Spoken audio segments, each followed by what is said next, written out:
All right, everybody, thank you for coming through and tuning in to the live of the third installment of Art and Empathy Talks with the Columbus Museum of Art. If you do not know what the Art and Empathy Talks are, what it is paying homage to the Amina Robinson exhibit that's up right now, titled Ragging On. And the Art and Empathy Talks takes bits and pieces of art that is in the exhibition, and we find ways to turn it into conversation, and giving artists in Columbus, Ohio, and art the opportunity to create dialogue and conversation. And with today being Juneteenth, I felt like the best thing for me to do was to find a historical artistic elder in the city of Columbus, Ohio, that a lot of people know and respect for their work, and also came up under Amina and plenty other artists in Columbus that are well known and documented, and to share the history, the oral history of Black art. There's multiple ways to talk about it, but nothing compares to the oral history and the truth that's been passed down, and the knowledge and the information and wisdom.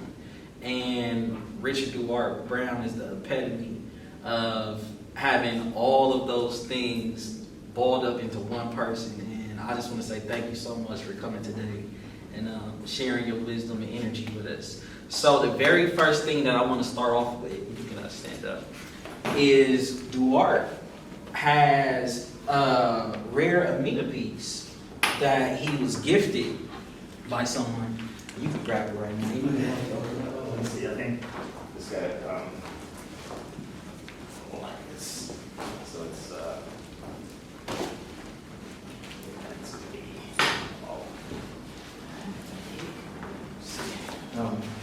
so it's a piece that Amina traded with Smoky Brown, Grandpa Smoky.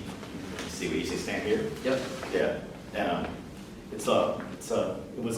they had it on display at the Great Southern Hotel in Columbus, and the title is Africa is Here. It's made with dye, paint on paper. It was loaned by Smoky Brown. And of course, Amina was an artist, and it was 1980, and he kept this at his apartment on 72 Hamilton Park, C1. So it's kind of like in their collection until he finished making his last piece of art here in Columbus. So I feel honored to have it. And so my son Ricky Jr., he's going to take the stuff, and he has a lot of things in archive right now, or he's in the vault right now. But I brought it out for Dante to share with you this piece, and I really love it. And you know, it's when she was making a lot of paper, or using paper and dyes and stuff more, so it has a different kind of feel from some of her later works, the work you see now. So excited to have this in my possession. Cool. So what was some of the main things, we can roll it up and we can just sit back down for a second. What were some of the main things you recognized when you started looking at the piece? The piece itself, yeah. It just brought back the memory of seeing how she would sit on the ground and work, and just like, she called herself a walker, and we called her an artist, but she just got up and followed her calling as a creative. And so it didn't matter what supplies you had, so supplies weren't the main thing with her. Let's see. And am I answering your question? Yep. Make sure You talk to me. I'm staying on track. Yeah, go ahead. So, I came here to be an artist. At 13, they told me I needed to go to New York to be an artist. And I got quiet. They said I was shy. But really, I was waiting to answer. And as I spoke back, it's like I was on a delayed argument. And it, like maybe 5 days later, I said, New York will come to me. And kind of like as this kid back in New Jersey, that's kind of how I felt, that I don't have to go where it needs to be, it's going to come to me. And that's just kind of how my mind. I think that when I make art or made art, answers come. And my mother and I weren't close, so I worked at a place called Cherry H. Cole's on Spring Street, and Amina would walk in there and buy supplies, and that's kind of how we met. And but then I met up with Larry Williamson in the show called Brothers in 1980, and back then this show called Brothers. So I always documented everything, because it was like, for me, it was how families take pictures and make a scrapbook. I was always making a scrapbook of people about artists, because they told me I needed to go to New York and I had to go to college to be an artist, and they say you can't find a job. They said all those things to me as a person. So But of course, my heart thrived to go after it more. And I think you look at Amina and all the other artists in the city, those same things were in them. It was no different. And it was like, when I grew up, I'm 64 now, you felt this need to look a certain way to win an art show. So I tried to make my art look like it was made by a person that wasn't brown or black, but it came through anyway, because my grandma, she made stuff out of, she took white dolls and painted them silver and black before they were ever a popular thing. She said she was crazy, and you know, everybody has their story of tragedy, but hers was always trying to nurture family. My father I didn't get to meet till I was like 34, but so like in my story, everybody has a story, and Amina's story was, when I finally got the chance to be in Brothers, the guy named Larry Whipson took me to her house and I got to meet her for the first time. And that's what some of this stuff is here. This is some of the like photos, like when I first met Amina. I don't know what they can see on the camera or anything, but this is us when I was a little bit skinnier back in 1990. So we traded a piece of art back then, and this is what the piece she traded to me. And that's before she started using the name Amina. This is Brenda Robinson, 1998 or 78. And then she had her card like that. That's how her card was. It was like this open fold. So speaking of trading, if you come to the Columbus Museum of Art and you look at the Amina exhibit right now, there's a section where you'll see that artists traded with each other, and Amina made a couple of trades with people. And if I'm correct, this piece that the art brought is the piece that Smoky Brown traded with Amina. So you said that they traded pieces with each other. What was the purpose of black artists trading pieces with each other? Well, we do that all still now. It's right to this very day. Is that we have the ability to give away valuable things, and the only other reality is nobody can ever really pay you for what you're worth. They can give you a token of appreciation or some kind of, and so you work. It's what the value you place on your own art is your value. Other people may say, "Oh, that's too much," well then you can't have it. But if you say it's not, if you talk about it like that, you don't deserve it in the first place. So, but you'll find people that deserve it, that can't afford it. And the great thing about being an artist or a giver, you can give stuff to people that can't give you things back because it's given with love. And it's a seed that comes with it, because every time you plant a seed, fruit comes from that same seed. And then not only that, a lot of artists plant seeds into the minds of people in their art that speaks to generations and generations and generations. And we also right now have a show called Brothers that's over at the All People's Art Gallery. And Walt Neal is one of our artists who planted seeds in his work. And if you look at his work, he spoke of a future. He spoke of a healing. He spoke of a vision. He spoke of a life. He spoke of purpose. And so he implanted those seeds. And Joe Cross curated the show. And little did I realize that Joe Cross, as a boy, would see his murals all on the wall and just stop. And he asked his mother to pull alongside these murals. He got out of the car and he says himself, he just gawked at the mural because he seen black people living in a way that were like heroes and kings and queens right on the walls in the streets of Ohio. So what do you say we traded for? We traded for life. We're trading life for life. All right. That was great. It's serious. I feel like I'm fighting. That's pretty profound. Fight. Is it? Yes. Yeah. Yes. So, okay. So, life for life. So, you had said something about a place called Ace Gallery. Oh, Ace Gallery? So, in Ace Gallery involved a lot of the black artists from earlier times, correct? And if I'm correct, that's like Elijah Pierce? Well, Elijah Pierce was a little before Ace Gallery. Elijah Pierce was, when I first came to Ohio, I was 13. And Elijah Pierce was about where Columbus State and the Mill Company was. His barbershop was down the street. I was supposed to be in school at Afrocentric, but the teacher they had, one of her toes was missing. And the kids used to call her Miss No Toes, and she was the art teacher. But, and I was from New Jersey, and when I came here, and I wasn't really like cool, like from New Jersey, New York style. I wasn't like a smoker or cool or chasing girls yet, because painting was my way to heal my family. Right. It was my way to get rich and buy happiness. Right. It was my way to live or to plant a seed and grow. That was really mine. So I came here like trying to fix a family. My mom, I didn't know my dad. My mom was always having boyfriends, and she would always tell us that we ruined her life, not because she was a mean mother, because that's the way a lot is sometimes. The woman keeps the children, the father somehow goes where he goes, and he's the hero and the mother's the bad guy. But for me, she taught me how to cook, and I just felt this, like I was in this role where I didn't have a chance to play, so I didn't know how to play. So painting was, I think, the thing that I did to help me make sense out of life. And I found out later that they say, well, you know, you were dyslexic. You don't perceive the same way most people perceive. That's why you do the things you do. You think for yourself and you hold it. And dyslexic people learn in a different pattern from people. Maybe we could say some people are linear where they think 1, 2, 3. Some people go in circles, come back around circles, start from the end and talk to the beginning. Some people are talking about 3 things at one time. You know, so like literally all of us. That's so they say that's an artist, but panoramic views are just like all over the place. And one day you're sitting in a room, and every time I'm in a conversation with somebody, and we can be talking, I'm seeing 3 things happen all at once. Not just hamburger cooking in the oven or meatloaf, but I'm thinking about bugs or the other things, just all kinds of things, you know. And then I'm thinking about how the colors around people match. Like since she walked in, her mask, I just been staring at the mask because the mask just has mysteric, and her eyes are just soft. So you feel the softness of her eyes with the contrast of that mask and the mystery of that person. So that's all that conversation is in my head when I'm trying to sit here and maintain this outward presence. So it's but I think that's all of us as humans, right? Right. We've been maxed out for a while. We're ready to get out of the cage. Right. So the Ace Gallery. Yes. Back So the Ace Gallery, it was a place for it was created by Black artists. Yes. And it was a space where Black artists could go and share their work. Literally. If a person went to the Ace Gallery, what would they see? What would that experience be like? Well, you'll go to Ace Gallery and see a place where you felt like you could go in and you had an opportunity to be included in the show without having to do the double thing. Like, well, I have to worry about if you're not, if you know your color ain't right, or if you're not the right, you know, because it was not a thing to say you couldn't be in the show. But when your art shows up a certain way, it brings you with it.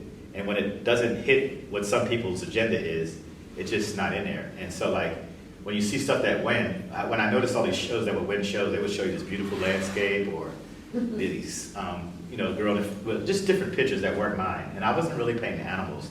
I had a need to paint people and face people or do stories. And I didn't know that was that. I wanted to tell stories of family and love. I wanted to heal. I wanted to see people heal. And I wanted to see that in art. And I always thought that is what I wanted to paint. But what I wanted to paint or make or create, when the show came, we felt like we were in competition because I think that we're trained to compete. And so you look at a show so you can win, and you kind of like go in the show to win the prize. But realistically, if you're just making your art, people can't tap into the spirit behind you making the art. And that causes some people to say, oh, I love this. And then you look at that and you almost as an artist feel like you want them to say, I love that because it's mine. But it's like, it's this trap you get into. So back at the Ace Gallery, like you're keeping me on track with, we went in there and seen art that had this Black experience. And so like, you can't call it nothing but a Black experience because it was. And like, you can tell the difference that some places were Black experiences. And they didn't go around saying, we're trying to have Black spaces. They just want, it's like when you go to a barbecue shop to get barbecue. You're not gonna find it at a hamburger shop. And if you're only making hamburger and you want barbecue, you gotta find a place that has it. So like literally if Black artists barbecue and white artists hamburger or other artists hamburger, and you want barbecue, you gotta go where the barbecue is.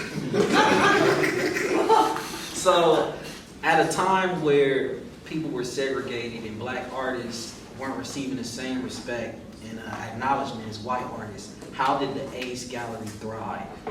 We had a few grants. We were all like, And who were people that came through Ace Gallery? Let me see. So the Ace Gallery was founded by, I think, Kojo Camus, Linda Willis, and Larry Winston, Frank Hale Cultural Center. Yep. And Smokey's wife, Laverne, was there. They also had a place on Fairgrounds where the seniors went. I don't know the exact name of it, but it's written in Smokey's work. But the senior center, Martin Janney Senior Center, I think it might have been that. Right. And Smokey took me there. But they were like the older people that were part of the people we looked up to. And Smokey kind of set it off. I was on High Street, saw an old man with a toboggan walking down the street. He could have looked like a homeless guy, but somehow him and our hearts connected. He took me by the Ace Gallery, and that was before his wife, Laverne, was the gallery sitter. And since I was old enough to be married and working, I took a night job and hung around galleries during the day. And so they had a place called the Pace Gallery, which wasn't the Ace Gallery, where they brought Louise Nevelson. She's a lady that did these boxes that I was like in love with. Real old lady. I think she was 70 when I was a teenager, but she walked around with a hat on, these big eyelashes, and she just had a bunch of boxes that looked like long walls. And I think we had some here because at this gallery, I think the black ones, one of the black ones are here. But that was there. It was near East High School, actually, in a section. And I think that we had another senior center there where all the seniors would hang out. Smoky went there too. There's the place on High Street. So that's where William Hawkins was. Those older guys were there, but the Ace Gallery was there with Kojo and all this, like Ron Anderson and these other guys that were doing that kind of thing. And you would have Larry Collins. Those people that just come to my mind, and Janie Dillard. There's some of these people in his books, but you had that. But then you had things like the King Arts Complex, the Ace Gallery, the Frank Hale Center, and what else was it? Jimmy Dupree had a place over here in Washington that's gone now. He went to school here at CCAD, and James Dupree. He was like, he's in Philly now, and he was in one of those land wars about where they bring traffic through and try to tear the eminent domain. I think he had one of those fights, but I met him at one of his house parties when I was like 14. So I hung around all the artists real young, and so Ace Gallery was a place you would find some of these artists.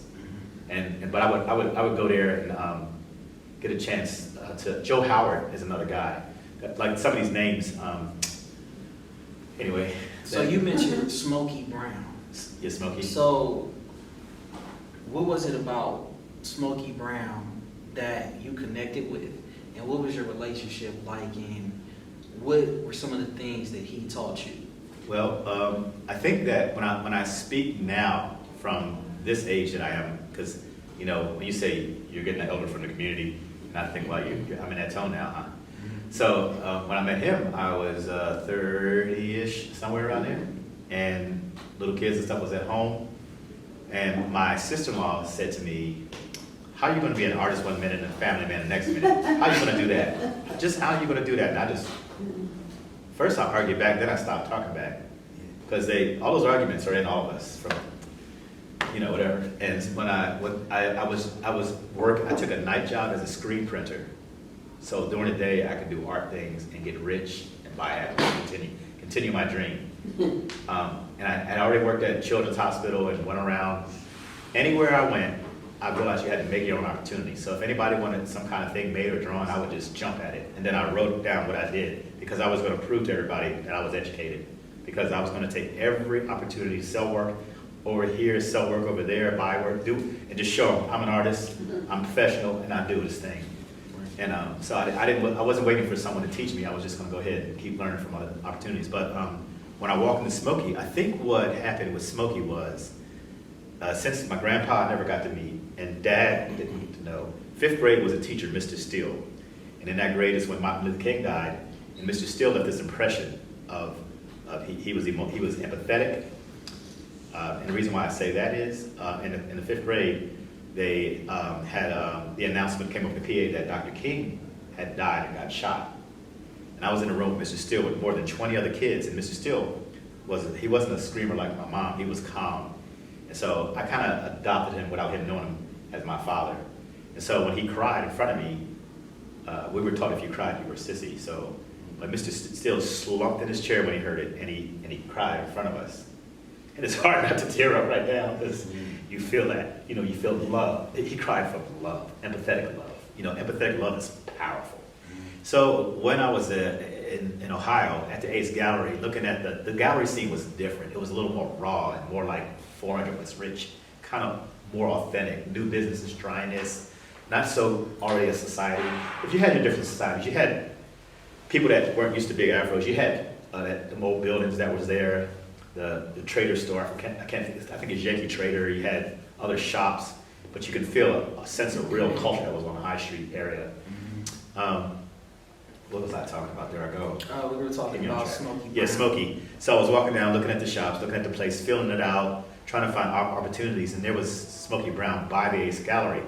I don't know how we started talking, but he said, "Yeah, I'm an artist. I start working at the art gallery," because I think he had that big car with all this art stuff hanging out, looking like a, but this is the craziest thing. Even though I had never met Smoky when I was in New Jersey, somehow my mom was in a night school college. I came here when I was 13, but before that time, I knew I was an artist ever since I found Picasso in an encyclopedia. I was taking anything, shirt, when you buy a shirt, the hardware comes in it. Anything that was artable, it was art for me.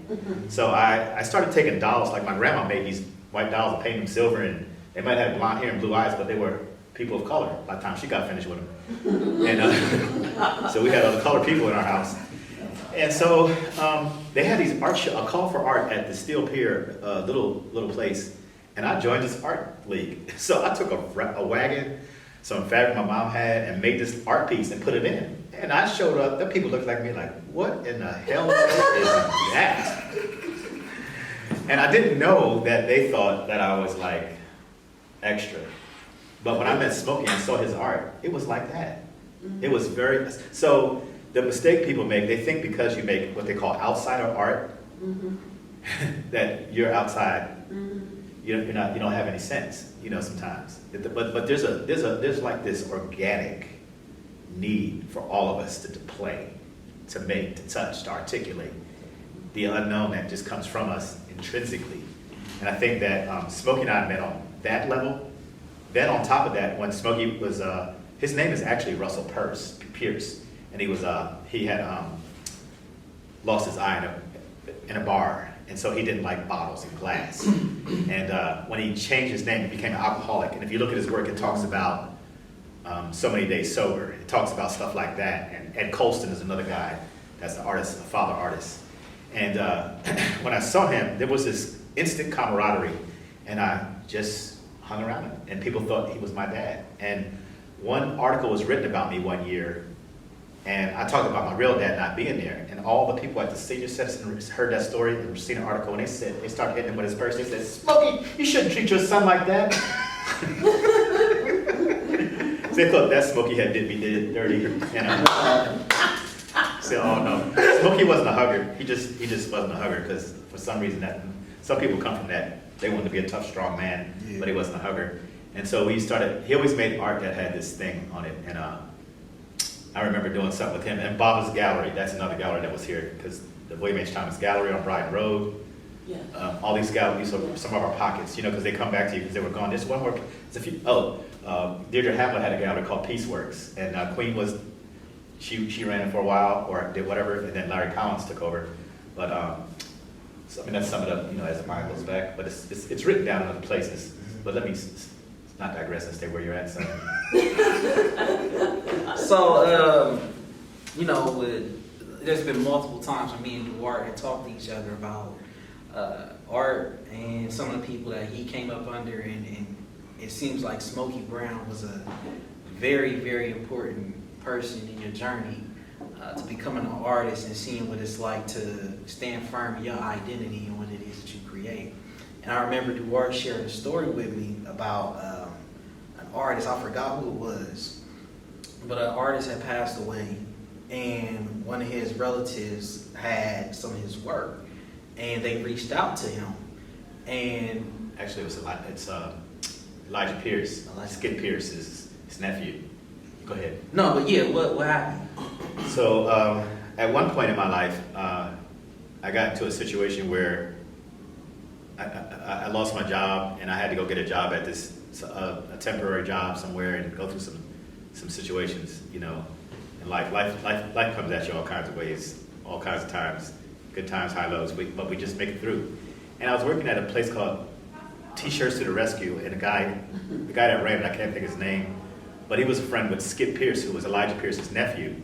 And Elijah Pierce's nephew had ran into some hard times. And when Skip had, I guess the museum had contacted him to get a couple of, to give him some prices on his work that he had in the basement, just sticking in a corner.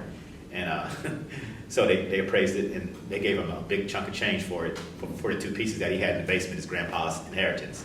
And so, we've always understood work as something that's part of an inheritance. And but I'm just saying that I told him that story. So we've always valued it from a place and took care of it from those places, and we've honored it regardless of if it got rotation in the museum. And so some of us didn't feel like we belonged in the museum as far as that went, or we didn't get, in high rotation. So we found our ways to navigate and just support each other through those galleries. And and when we came together, it was just like any kind of, when you look at the people that had little music festivals, and Scrapper Johnson would come to town, everybody would come gather around and have these, kind of music things or art things or fun things, and you bring food, you bring friends, you bring family, you create, you make, you nurture, and that was the whole community nurturing each other. And you navigate around what you think doesn't fit. And in other spaces grew up, a lot of young people did things with their art, and then social media kind of takes it a different way. It's just like with the record industry, people have learned how to sell their cars. So my thing was learning how to screen print, and because of that, I would print T-shirts and print, and I had a way. I always wanted to make. When I didn't want to sell my original art, I always wanted to make something that I could sell and have my stuff put somewhere for me so I can enjoy it. Because I like the idea. And I heard Elijah Pierce, because I went to his little shop, his barber shop one time when I was younger. I was supposed to be in school, but they were my school. I went around them. My hunger for learning wasn't because I wasn't in a physical school. It was because they teased the art teacher. The kids were not really focused on what I was focused on. So I spent my time in the library, the main library. That's why I just really took hold of those albums you could rent, the pictures you can get. And I would sit around and listen to Nikki Giovanni, Nina Simone, and I wrote words that kind of helped me navigate through life. And every time I did a show and I talked about things, I was always in those arguments with those people, because they were all dealing with social change. They was always dealing with all kind of things. And when the LA riots happened, I'm jumping all around because that's how our minds do. And you see the windows being busted out, and I realized that I have a white dad that I didn't get to know, but and it was telling us to go bust the windows out. And I said, God, how do I really respond to this? How do I respond? If I bust a window, are we really going to fix things? And it was like, I got quiet, and as I worked on the West Side at the time, and I went to my night shift job, because I took a night shift job so I could do artwork throughout the day, and I can, at night, scheme and figure and plan and plot how I would build my kingdom as an artist. This is how my life would work. My wife, she was home during the day with our children. And so that's kind of how it worked for me. And speaking about building your kingdom as an artist, what's interesting about that is my reason for bringing up that story with Elijah Pierce is because now it all comes back full circle. When you said artist trade life for life, Duarte ended up getting a call from a woman named Laverne. What was her? Laverne, Smoky's wife. Yeah. So Smoky Brown's wife, and she contacted Duarte out of nowhere.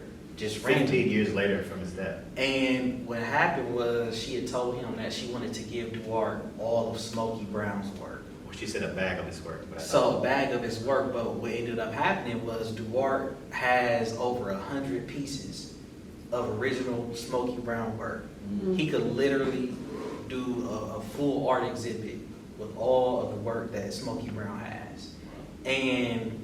But what's interesting about that is after Laverne, me and Duarte has met multiple people that have shared, when it comes to the art that they have, they're very careful who they give it to and who they share it with. And that's tied into the theme of Juneteenth and some of the history that we have when it comes to the arts, how black artists were excluded. A lot of those people have shared stories where they refuse to share any of their art with institutions, with museums, with organizations, and they prefer to trade it or just give it away to somebody else. So, Duarte, my question to you is, now, what was causing, or what do you think caused them to say, I prefer to just give it to somebody else, instead of taking an opportunity and looking at things that have changed, and people are much more receptive and welcoming of black art, but them saying, I'm not even going to do that, I'm going to give it to you. Why do you think some people are doing this? Laverne's, she spent 15 years of her life, the latter 15 years of her life, she had a triple bypass surgery, and she disappeared from all art scenes, and everybody thought she was dead. Queen and everybody. They even had a show at Fort Hayes with Kojo, Smokey, and somebody else I can't think right now.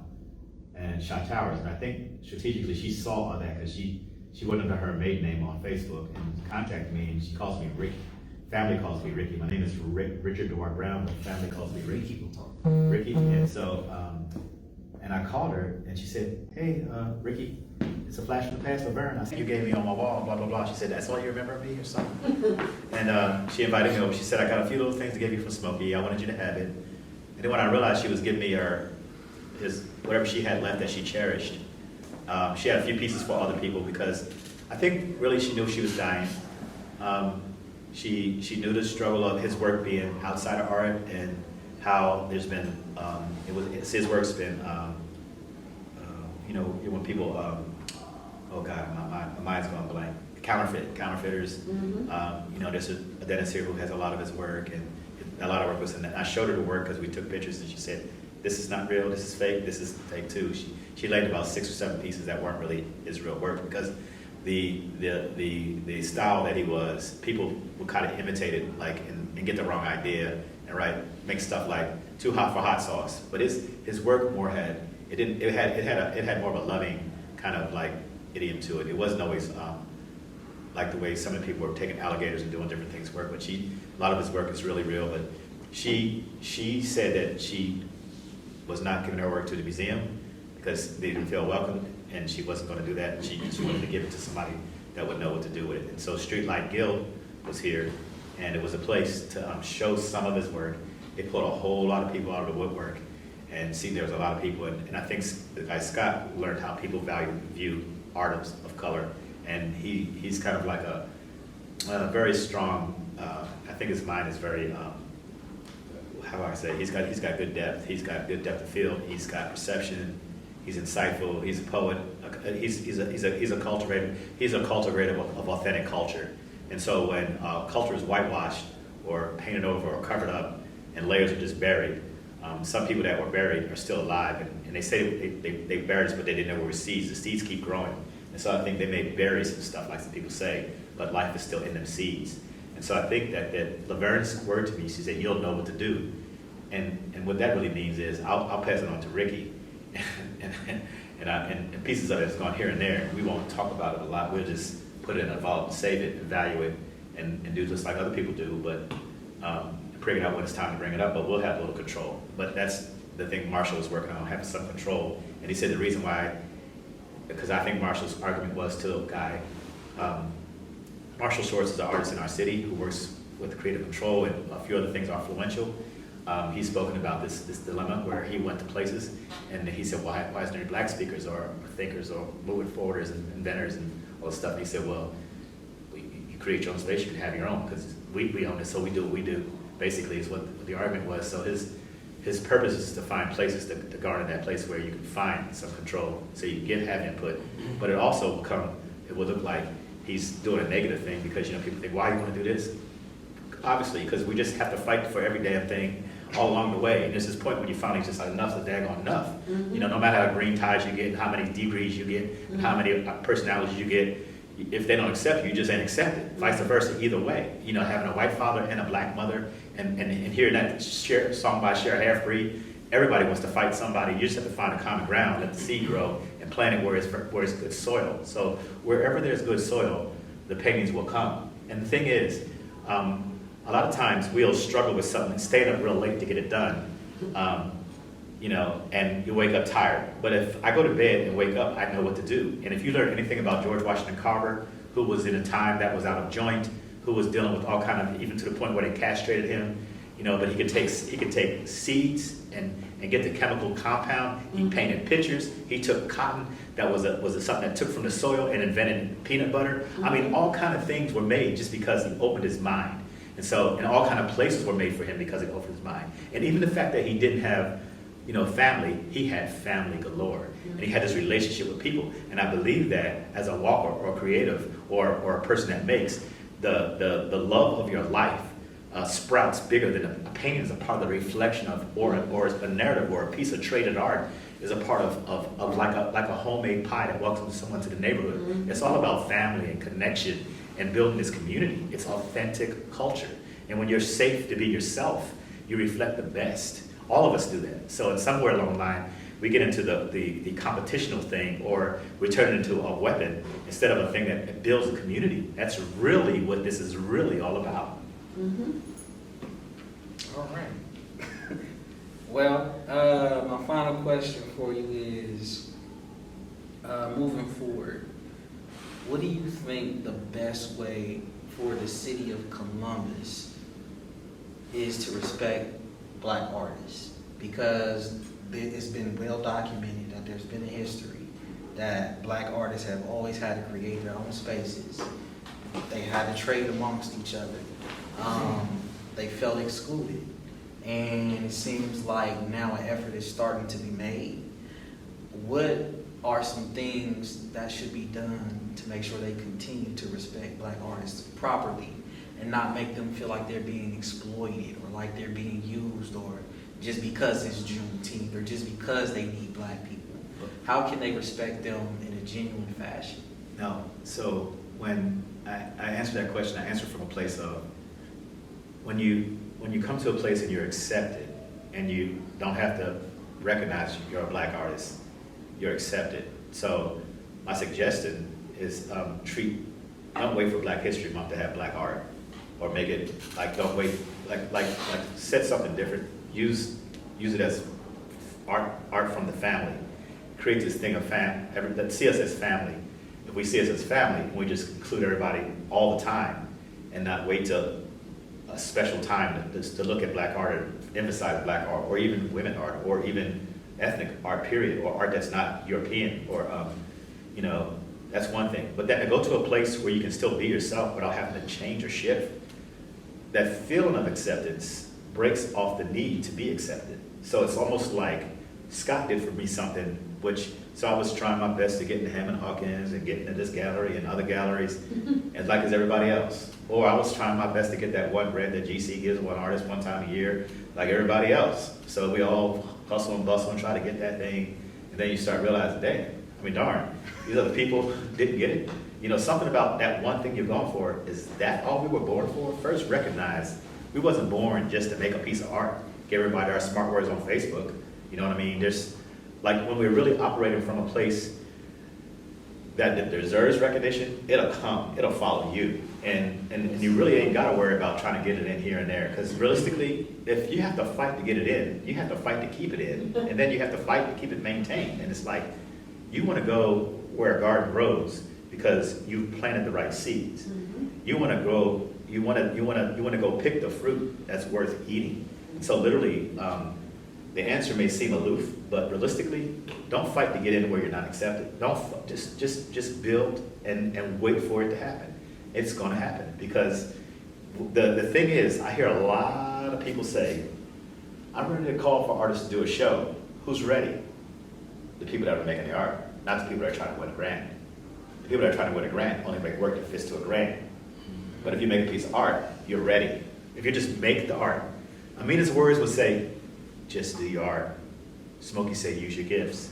Everybody, when they speak from an ancestral place, that's what they're saying from the ancestral place. They're saying, yeah, come on, rest on my shoulders. Get on up, move it. So that's what I say. It comes from deep. It's not like, it's one kid, Joe Cross, all of us, we point to all the rejection. So it's not just institutions reject you. When people get a little power, the power rejects you, because sometimes we don't know what to do with the power. Or we control so much, or we're so back and forth to please so many people and entities. To keep a job, we have to do things a certain way. But if you do it from that place, it has a voice that nobody can stop. It has a life that's far beyond us. Everything we do is eternal. And when we do it from an eternal place, and we do it from the abundance of our heart, it cannot be stopped. It'll grow out of concrete. It'll break through the concrete. It'll break through hardened hearts, hardened minds. It don't have to steal, kill, and destroy. It'll live because it has life. Seeds grow naturally. Seeds grow in all kind of in any obscure ways. But when a seed of life comes and you see life, you just want to grab it and hold on to it. That's why when we see people that are finally breaking through, no matter where they break through in singing, writing, living, loving, teaching, wherever it is, when they go with a spark of life, people go after it, and we hunger for life. And that's what may seem a little bit ethereal, but realistically, that's where we had to work from, because we're so, all of us are so multifaceted and so multidimensional. And so that's why we just love the fact that Amina didn't live in a box. She didn't let rejection, even the loss of Sydney in time, her son, she didn't let none of that stop her, because she found healing in making. She found healing in walking forth. And so when you go look at the work, sometimes I can't look at work with other people in the room, because I don't want to hear them saying things, because it distracts me. I can't hear. So you have to hear your own voice. And when you get up in the morning, you'll know what to do. If you go to bed, take rest. But if you stay up all night worrying, you can't hear in the morning. Or you're going to do what everybody else is telling you to do, and you wait for somebody else to tell you how to live, and you're still living under somebody else's life, and you're not living your own life. When you live your own life, it's going to live beyond any kind of thing anybody can do to you. And then when finally it comes, the abundance, the resources, the belief, the confidence, all that, when that really happens, all those other little things that mean nothing have nothing to do. They won't hold you down like weights. So you create from that purest place, that honest place, that place, and then you'll see that it wasn't just Amina that had the light, you got it too. Well, we all carry that. So, and we see that she carries it, and it reflects on us, and so we just want to tap into and hold on to it. So, and it's like, and we said, oh, because so I think the thing was, when we thought that black people weren't as good or inferior, and we believed some of those things, some of the belief of us, our own belief in that, or our insecurity, and then all of a sudden, oh, I wanted to see other black people like me, I want to see other brown people, or whatever kind of people, or Spanish people, or we want to see that because we need an affirmation. But realistically, when you just look into yourself and see yourself, and not worry about what people see and don't see, but see it yourself, it radiates. And that's what really creating is. It's not really like trying to win a show or trying to get a competition. It's I think most of our hurt comes from there. And I think that even in a relationship with someone, if you learn to see your own radiance first, you can bring a relationship something good. But if you're looking for that person to make you whole and to live off of them, you're going to be disappointed, because they're not going to be that and you're not going to be that. But then when you realize you both just flawed, and when you fall, just get back up together and you go on for the best. And life, you'll maintain a relationship, you'll keep moving on, you'll just heal. Like, you know what I mean? We're really, I think we're all healing. And so realistically, every place always has hope, no matter if it was a racist place or not a racist place. If you look for the hope in it, you find the hope when you come to the table. So I think that when minds open, good things happen. When minds closed, racism begins, what we call racism, or the other things, the things that are separatists, the things that are isolated, the things that are competitive, the things that are deadening. When those dead things happen, so literally, if you look at everything, you find that so many things came with slaves. Obstacles, but also tilling of the land, food, culture, life, a dream, a hope for freedom. So, and we're anticipating this Emancipation or Proclamation. The greatest thing is to come to someone and cross a bridge. When an enemy separates a group of people, and you're over here and I'm over here and I'm not liking you because I don't know I can like you, then I finally cross that line and like you. This is what happens. We see each other for our value. When value happens, what can stop that? Because now I know who you really are. You're not who they said you were, or who I thought you were. You really my brother. This is what Emancipation Proclamation is all about. That's what liberty is about. And it doesn't, do you get me? That's the best piece of art right there. Because when I can come to you, cry, and show you all of my hurt, and get mad at you, and walk away and come back together, and then I go to you, come to you when I'm frustrated, but tell you who I don't like and what I do like, but I can come to you. I've crossed the line. I'm emancipated. I have a brother. That's the whole thing for this whole emancipation. You're not my enemy. That's what it's all really about. Does that give you a kind of answer? Yeah. So basically, what it sounds like you're saying is the gift that already exists inside of you, you don't have to spend time searching for it in so many other places. And all you have to do is take what's natural to you and what you already know and use that to your benefit to the day you die.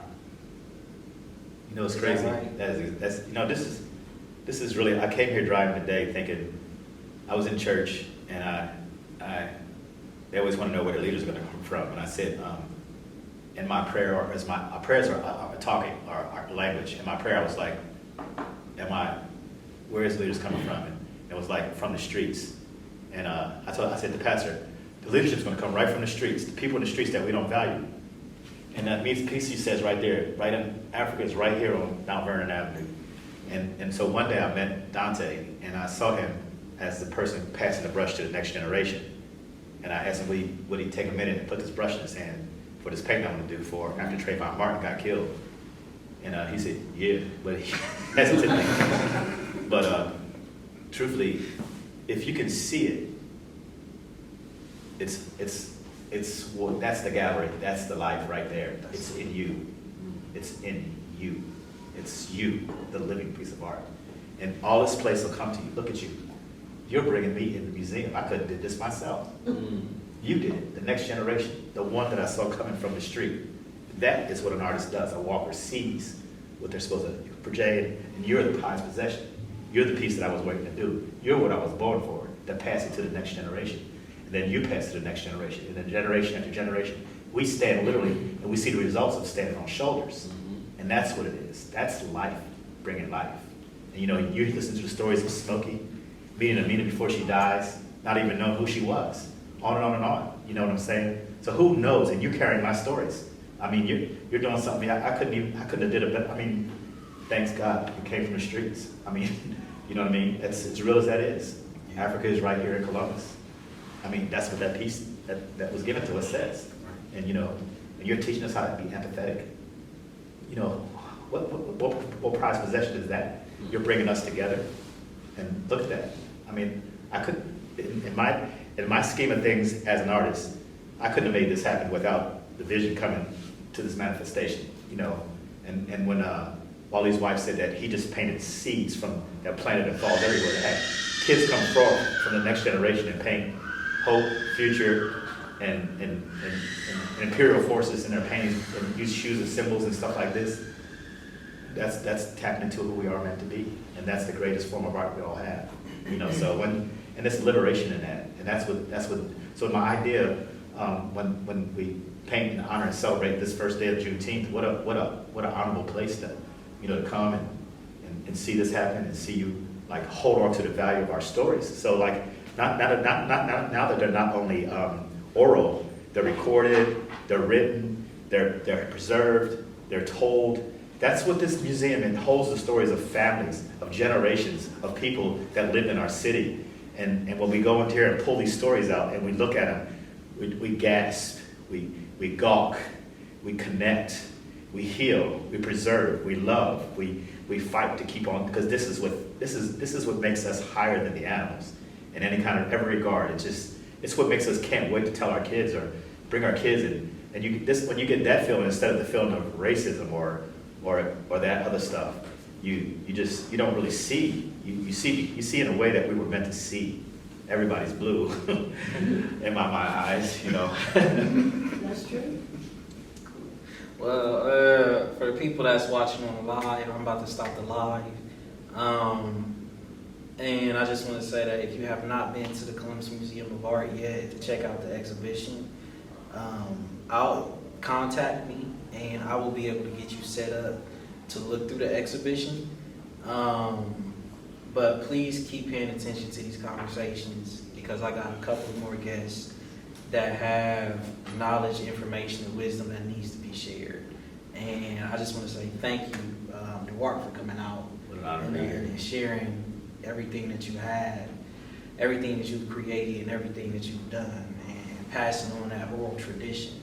Because nothing amounts to the stories from the elders. You can read about it, it can be documented, but the stories out of the mouth of the elders, you can't compare it to that. It's like sitting on the porch with your grandparents or something of that nature. So I just want to say thank you. Because y'all have to give the water around